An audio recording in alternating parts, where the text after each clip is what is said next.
So I did somewhat of a top 10 list for the Office episodes a couple days ago, and I'm going to do another top 10 list today. Today we're going to do my top Star Wars movies. This is one I've been excited to do for a while, and I mean, I love talking Star Wars, so this is going to be fun. Now, this is actually going to be my top 11 list of Star Wars movies, considering there is 11 movies. We're going to start from 11 and go our way down to number 1. 1 being the best, 11 being my least favorite. So starting at 11, I don't want to talk about this abomination of a film at all. The Last Jedi. The Last Jedi is number 11 for me. It is a trash movie. I cannot stand it. Moving on. Then we've got number 10, which is The Rise of Skywalker. Another movie just riddled with so many issues and quite disrespectful to the fan base, both Last Jedi and The Rise of Skywalker. The one thing Rise of Skywalker did well was having Luke come back as a Force ghost,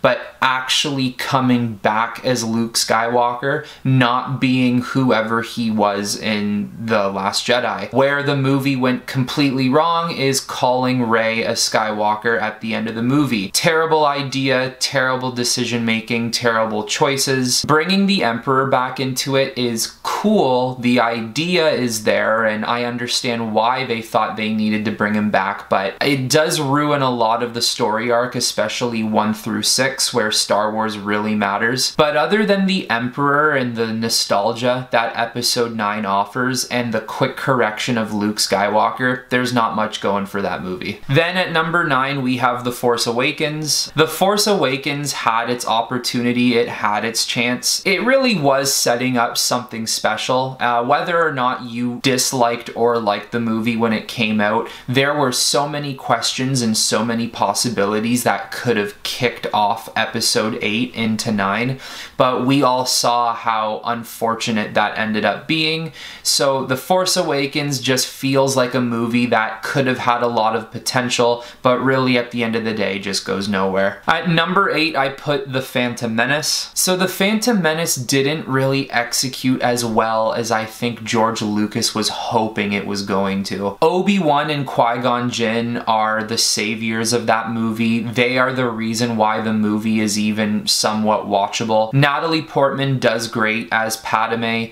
Yes, I know Jar Jar Binks is one of those characters that when you look at him now, you can somewhat appreciate what George Lucas was going for. Jar Jar Binks is a very irritating character. The kid Anakin character wasn't the best of ideas either, and at the end of the day, I'm not gonna go back to Star Wars so I can say I can't wait to watch Kid Anakin again. I so desperately wanted to put The Phantom Menace higher on this list, mainly because of the fight scene at the end and how awesome the fight scene is between Obi-Wan and Darth Maul. And especially with Obi-Wan and Darth Maul being two of one of my favorite characters in all of Star Wars, the fight scene is what really makes that movie worth it. I will watch The Phantom Menace just to know there is a solid 10 minutes at the end where we get one of the best fight scenes in Star Wars that we've ever seen before. The pod racer scene is also awesome. That was something that we haven't seen in Star Wars ever, and it was really cool to see how he was capable of using CGI in such a new type of way during 1999. Overall, the idea of The Phantom Menace is there, and the opportunity to have executed it well was there, but considering the movie's pacing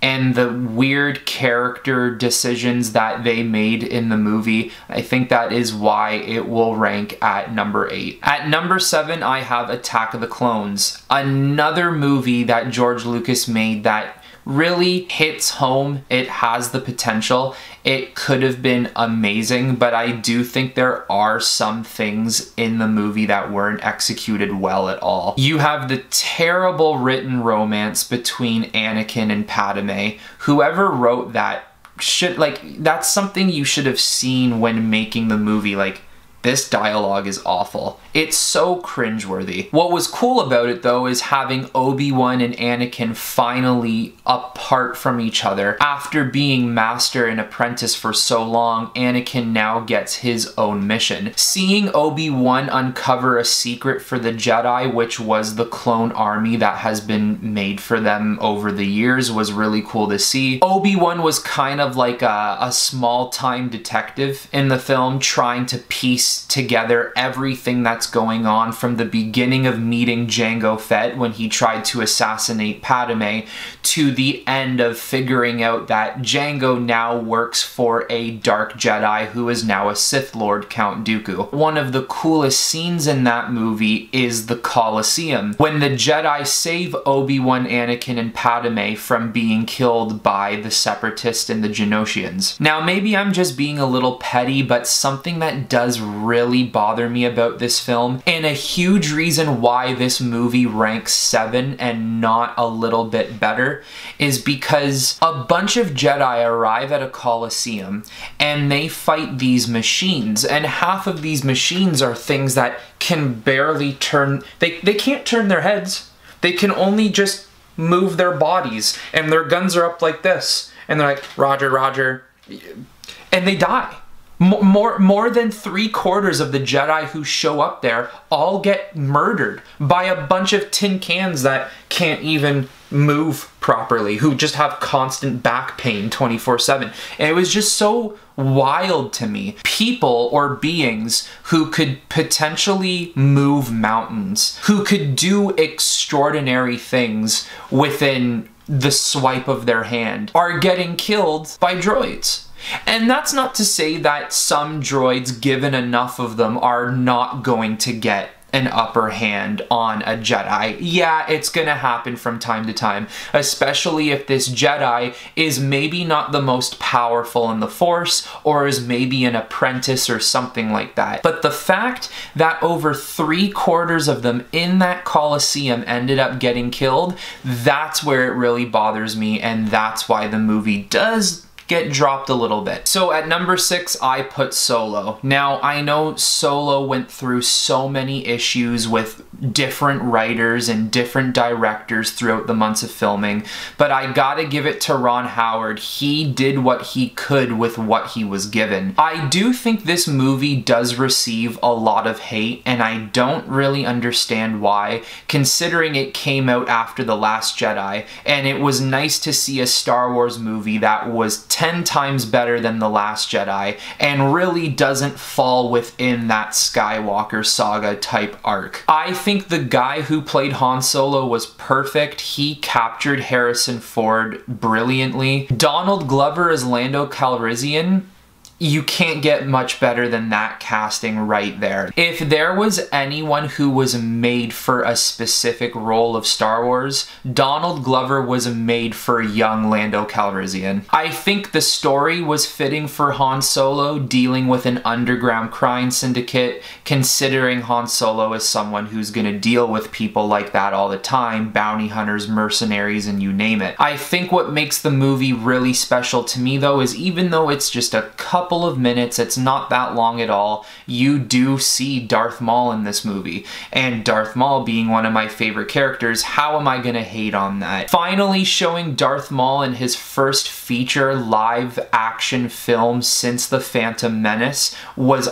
awesome and is huge, because now in the future of Star Wars, I can only assume we will see Darth Maul in live action again someday. And I also just want to say, I think the movie beautifully captured a friendship between Han Solo and Chewbacca. It was done really well. Alright, at number 5, I put Rogue One. Rogue One is a solid film. The premise of the film is executed perfectly. Now, I will say the first half of the film is a bit of a grind, and I do feel like sometimes it can be a little hard to watch, or you might find yourself picking up your phone and trying to distract yourself until the exciting parts of the movie kick in. But when the movie gets exciting, when cinematic events happen, Rogue One does truthfully feel like an old school George Lucas movie. It does fit in with the original trilogy very well, 4, 5, and 6. Showing the creation of the Death Star, showing the destruction that the Death Star can inflict on planets or fleets. I mean, seeing Darth Vader in his castle on Mustafar was amazing. And just to think, someone like Director Krennic, who held so much power in the Imperial organization, he was leading the plans and the production of the Death Star. And then once he brings himself to Darth Vader, he's immediately terrified. He's just scared and he doesn't know what to do around a man like Vader because he is just so supernatural compared to him. What was awesome was seeing how Vader was actually truly against the Death Star and how Vader didn't really like the idea of the Death Star. But still knowing that the Death Star is a part of the Imperial plans, the last thing Vader can do is let the Death Star get destroyed. And that's where the movie is at its best, is the battle on Scarif, when the rebels are trying to steal the plans and they're trying to figure out the weakness of the Death Star. The crew of Rogue One was really great. It did feel like this band of superheroes coming together trying to stop evil. And spoiler alert, even though they do die at the end of the movie, all of them die at the end of the movie, it does feel like their sacrifice was just. And then seeing Darth Vader at the end of the film just slaughtering a bunch of rebels, and how that movie ends literally right before A New Hope begins is what Star Wars is all about. That was a great moment. At number 4, I put A New Hope. Now, I know for old school Star Wars fans, they would probably put A New Hope within their top 3. I completely understand that because I think a lot of people might even put A New Hope at number 1. Someone like me who was born during the prequel time, who was born in '96 and got to see 2 and 3 in theaters and grew up with that version of Star Wars, maybe I am a little spoiled by new CGI and special effects. I do think A New Hope can be grindy. It can be a little bit of a push to get through that movie, but even in saying that, in 1977, what George Lucas was capable of accomplishing with only a couple $100,000, brilliant, absolutely amazing. Even though you look at lightsaber scenes and they're done so much better nowadays, I mean, Revenge of the Sith probably has one of the best fights in Star Wars history, but still, the fight between Obi-Wan and Darth Vader in A New Hope means so much, and it's so impactful. And when A New Hope comes out, at that time, you obviously didn't know what was going on in 1, 2, and 3. You didn't even really know if there was going to be a 1, 2, and 3. But you could just feel how important that fight scene was because you knew Obi-Wan and Darth Vader had a history together. You knew there was something being said in between the lines during that fight. And really, A New Hope is just the start of something beautiful. So I always debate this with myself between my top 3, especially my 3rd and my 2nd. My number 1 I know for sure, but number 2 and number 3 always differs for me. So I'm gonna go with the one that I feel right now. At number 3, I'm gonna put Return of the Jedi. Return of the Jedi is awesome because we finally get to dive in more into Vader, about how we see Vader as this tyrant, as someone who's trying to rule the galaxy with the Emperor. As time goes on, and especially in Return of the Jedi, you actually see that Anakin is still inside Vader. And by Return of the Jedi, we don't see Vader as someone who's trying to be non-merciful, someone who's just trying to be kill, kill, kill, Empire rules everything. You do start to see how Vader is maybe changing his mind, how he wishes he could be Anakin, but he knows it's too late for him. And the beauty of that is watching Luke Skywalker, someone who is just filled with hope and just displays hope everywhere he goes. He stands up in front of the most powerful man in the galaxy at that time, Emperor Palpatine, and denies all the anger and rage that he tries to throw inside of young Luke's mind. He even tries to convince him that the only way to stop the Empire is to join them, and that his friends and his sister will be saved. It just goes to show that Luke had so much hope that he could bring his father back to the light, back from darkness. He could redeem his father in the best way possible, and he does that by the end of the movie. And it's just so beautiful that the prophecy of the Chosen One does come full circle. Anakin made terrible mistakes. He did terrible things, killing younglings, wiping out the Jedi Order, betraying his friends and his family, Padme, joining the dark side, and fighting for something that he was always trained to fight against. And seeing how his Chosen One prophecy came full circle, and he did truly bring balance to the Force. I think Anakin shows in Return of the Jedi that it is truly never too late to right your wrongs or fix your mistakes. That's why Return of the Jedi is so poetically beautiful. Then at number 2, I'm putting The Empire Strikes Back. Empire Strikes Back is arguably the best Star Wars movie ever made. It is arguably the best story written in Star Wars. There's so much that goes right in that movie, considering how exciting it is, showing the Battle of Hoth in a secret rebel base that the Empire sniffs out, watching Luke discover an old man on Dagobah trying to find a wise Jedi Master named Yoda just to figure out the little green dude he met is indeed Yoda. Watching Han Solo, Leia, and Chewbacca fly away from the Empire constantly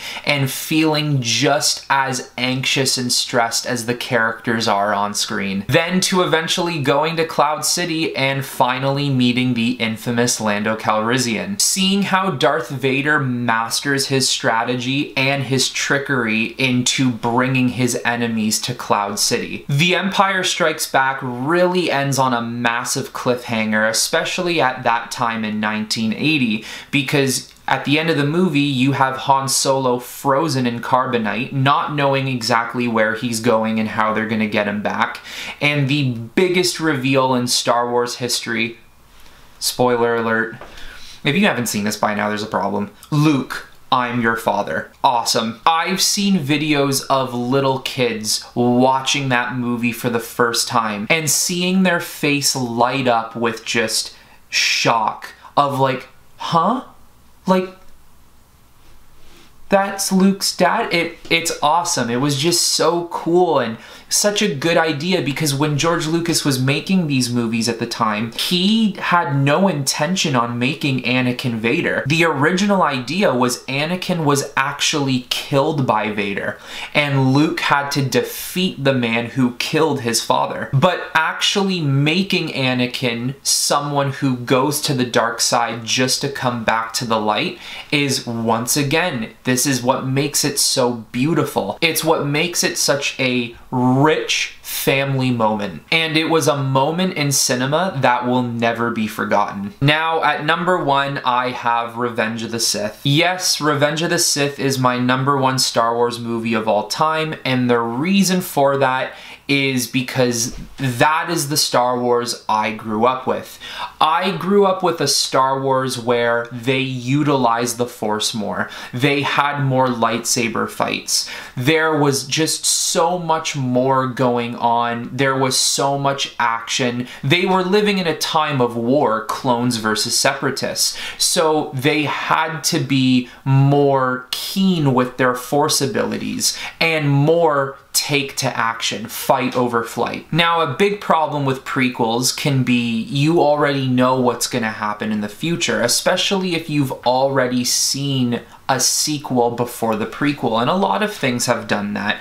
A lot of things have done sequels before they've done the prequels. Like take, for example, Lord of the Rings. They did Lord of the Rings, and then 10 years later or so, they did The Hobbit. And it's possible to make it just as exciting as the sequel, even though you already know what's going to happen in the future. And where Revenge of the Sith did it so well is you know that Anakin is going to become Darth Vader by the end of the movie, but you don't know how it is. And there's just so many other details that George Lucas kind of paint splattered into the lore of Star Wars from 1 to 6, that episodes 3 to 4 is such a long amount of time that so many things could be happening that we'll get to see the start of in number 3. I will say this every single time I talk about Revenge of the Sith with anyone, whether it be you guys, whether it be the person next to me, whether I be sitting on a bench and someone starts talking about Revenge of the Sith with me. Ian McDiarmid, who played Emperor Palpatine, he deserved at least a nomination for an Oscar for Revenge of the Sith. He did Emperor Palpatine so well. He's been doing Emperor Palpatine so well since episode 6, since episode 5.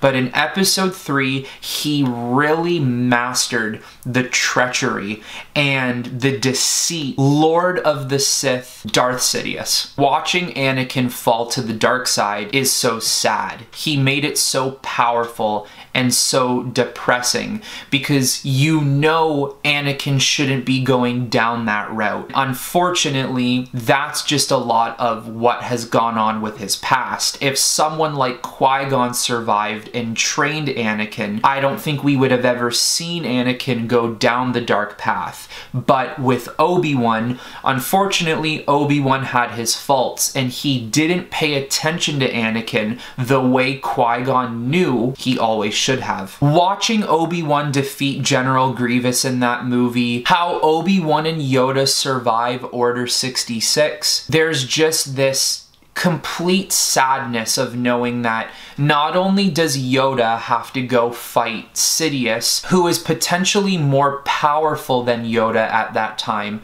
but seeing Obi-Wan, who has to go fight his brother, someone he loves, knowing that when he goes to fight Anakin, he is going to have no choice but to kill him. That is Revenge of the Sith. Revenge of the Sith is just a sad movie, and I love sad movies. I think sad movies are the best because it really teaches you about reality. It really shows you that you can be the best person possible, but one little thing is going to turn you into someone different, and that's exactly what happened to Anakin. All because of his fear of losing his wife in childbirth. And the irony is if he didn't go to the dark side, he probably wouldn't have lost her. Now, yeah, I think it's pretty stupid at the end of the movie when the robot says, like, she's basically dying of a broken heart. Like, come on, you got so much technology. You telling me you can't save this woman? But granted, there was no Padme in 4, 5, and 6, so that means she can't survive this movie. When Obi-Wan completely demoralizes and handicaps Anakin, and then you see Anakin being put into the Vader suit and getting all these metal prosthetics and robot arms and robot legs, it's sad. Because unfortunately, Anakin should have never gone down that path and he shouldn't even be in that situation in the first place. But when you see Vader on the medical bed and he detaches himself and he asks the Emperor, is Padme alright? Like, where is she? And the Emperor says, like, unfortunately in your anger you killed her. Yeah, quick tear for my brother right there. And now that the Emperor already had him started on the dark path, forever is the dark path now his destiny. So that's my top 11 list. And you know, with something like The Mandalorian that's out right now and the show is amazing so far, it really does make me interested to see if maybe one day we'll be able to get movies just as good and just as inspiring as, say, Return of the Jedi or Revenge of the Sith or Empire Strikes Back. Let me know down in the comments on what you think. Do you think we'll get movies like that someday, or do you think they're just gonna focus on TV shows and only call back to movies when they think the time is right? Alright guys, and once again, until I see you next time, may the Force be with you.